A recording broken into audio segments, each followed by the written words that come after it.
పొరపాటున చేజారిన తరుణం తిరిగొస్తుందా? ప్రతి పూటొక పుటలా తన పాఠం వివరిస్తుందా? మన కోసమే తనలో తను రగిలే రవి తపనంత కనుమూసిన తరువాతనే పెను చీకటి చెబుతుందా? కడతేరని పయనాలెన్ని, పడదోసిన ప్రణయాలెన్ని అని తిరగే ఛాయా చరిత పుటలు, వెను చూడక ఉరికే కథలు, తమ ముందు తరాలకు స్మృతుల చితులు అందించాలా ప్రేమికులు. ఇది కాదే విధిరాత, అనుకోదేం ఎదురీత.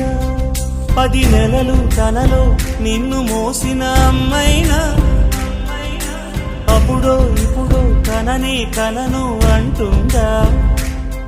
ప్రతి